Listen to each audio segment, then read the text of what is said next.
아이, 안 되겠네. 자, 이제 저랑 토론하시죠.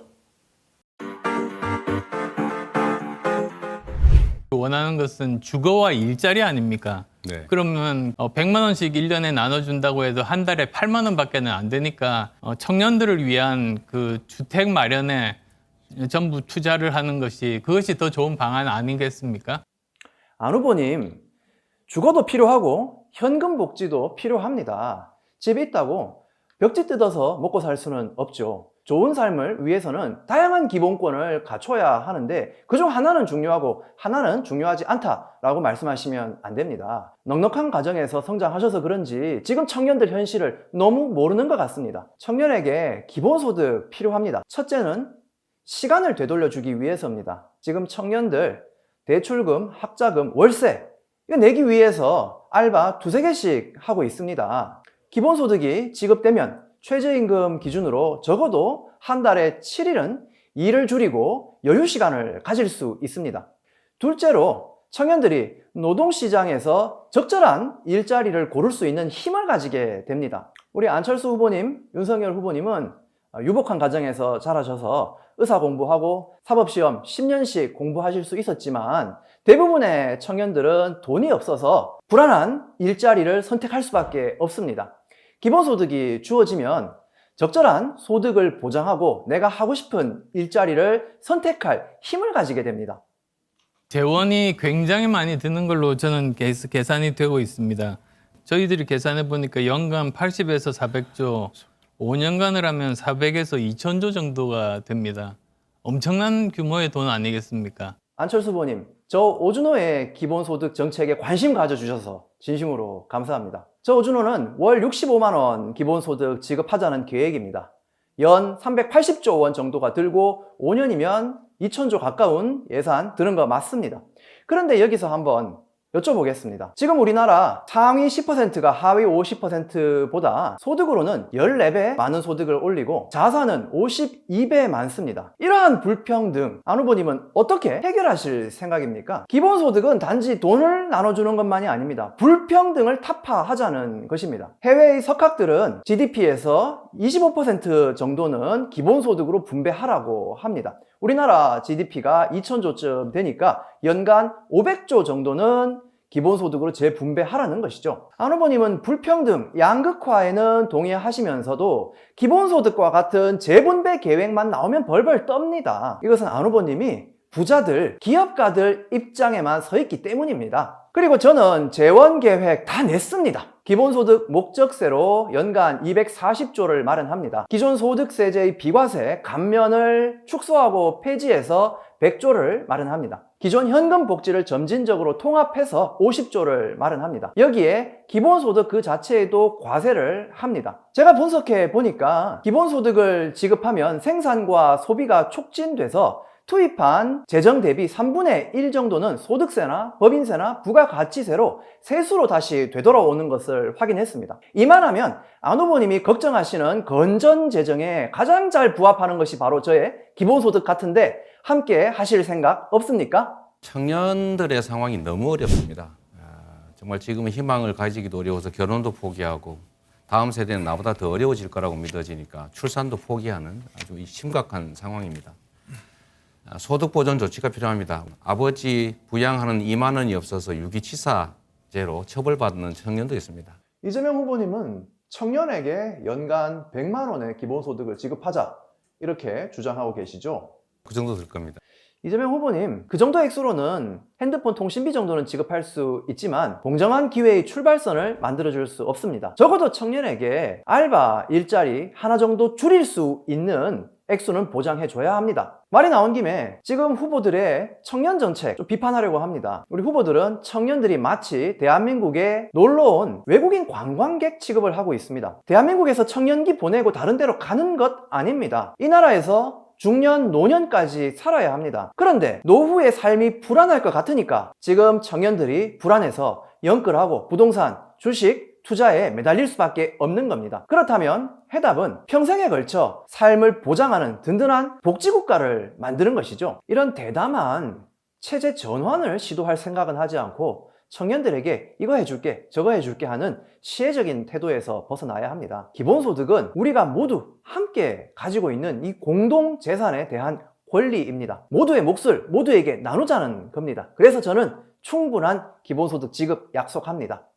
윤석열 후보님, 아까 공약 예산이 총 250조라고 하셨죠? 뭐 그렇습니다. 본인 공약인데도 제대로 모르시는 겁니까? 아니면 거짓말 하시는 겁니까? 제가 윤 후보님 공약 다 모아서 우리 유권자 여러분을 위해서 팩트 체크해 봤습니다. 5년간 370조가 듭니다. 이 최소한입니다. 소상공인 손실 보상에 50조 들고요. 임대료 나눔제에도 50조 들어갑니다. 병사 월급 200만 원으로 인상하는 것도 35조가 들어갑니다. 여기에 GTX 확대에도 88조가 들어갑니다. 아이언돔, 조기 배치 같은 공약은 지금은 추계조차 불가능합니다. 이걸 다 기존 예산을 구조조정해서 만든다고요? 방법이 뭡니까? 건진법사가 알려준 묘책이라도 있습니까? 예산에서 한 절반 정도가 이제 법정 예산이고 또 재량 예산 중에서도 일부 경직선 예산이 있습니다만은 그 남은 예산은 어떠한 정권이든지 간에 자기들이 중요하다고 우선순위를 두는 데 위주로 쓰게 돼 있기 때문에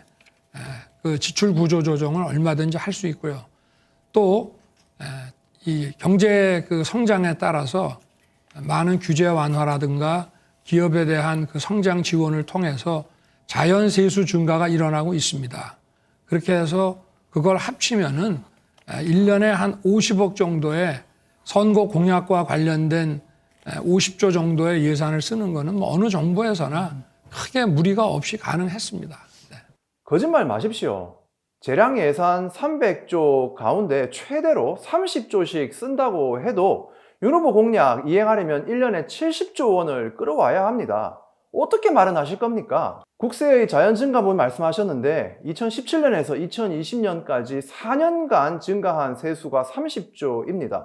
윤 후보 공약대로 하려면 성장률을 연평균 7%, 8% 만들어야 합니다. 이건 불가능합니다. 급기야 윤 후보님은 세금 깎아주겠다고 했습니다. 종부세 폐지하고 주식 양도세 폐지한다고 했습니다. 5년간 60조에서 70조가량 세수 감소가 일어날 겁니다.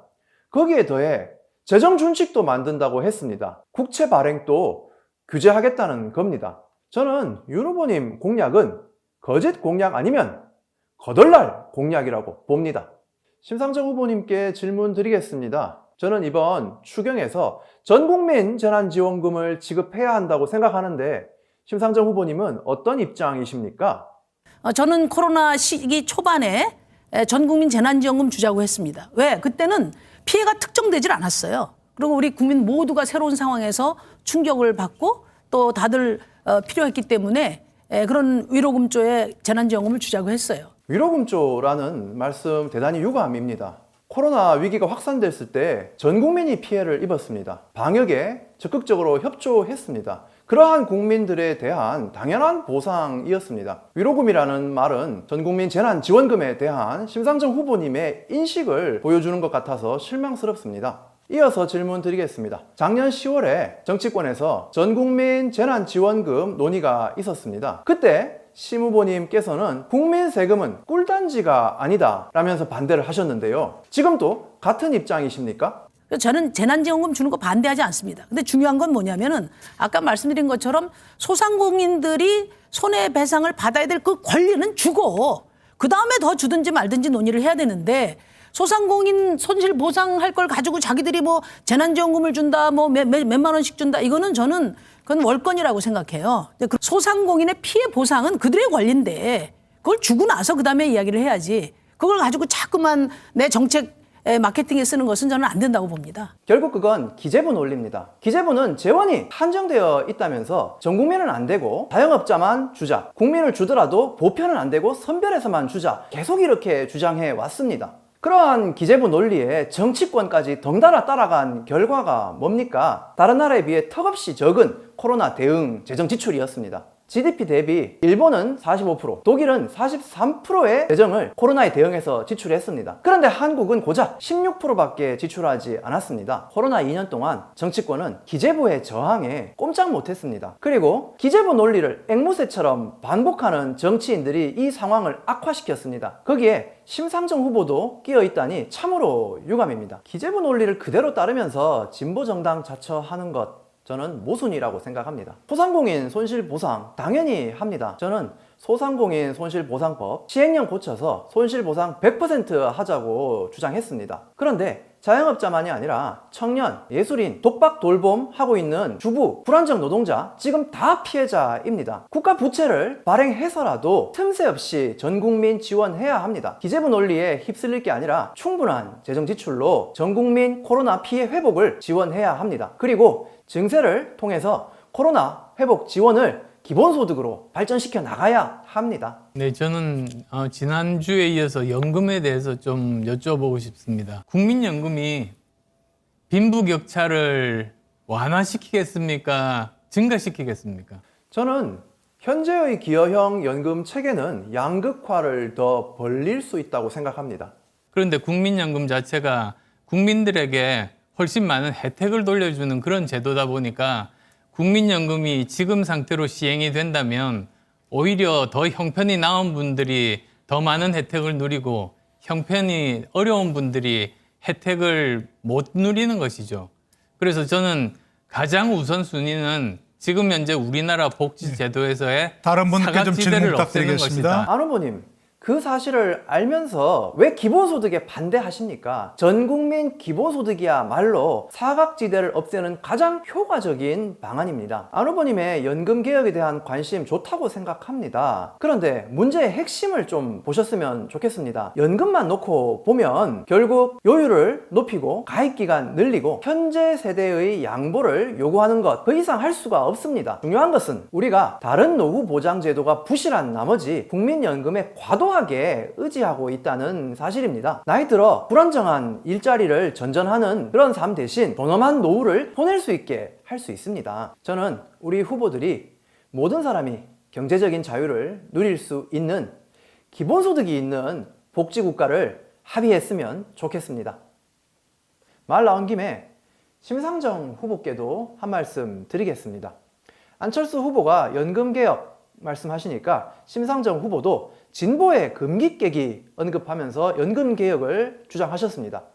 결국 더 내고 덜 받자는 얘기인데요. 진보의 금기 깨기가 고작 국민연금 고갈을 늦추는 것입니까? 현재의 국민연금은 고소득자에게 더 유리한 제도입니다. 이 제도에 의존을 줄이고 증세를 통해 누구나 노후가 두텁게 보장되는 보편적인 복지체계 만들어야 하지 않겠습니까? 심상정 후보님, 진보의 금기 깨기는 국민연금 개혁에 매달리는 것이 아니라 기본소득 같은 과감한 복지제도를 받아들이는 것 아니겠습니까?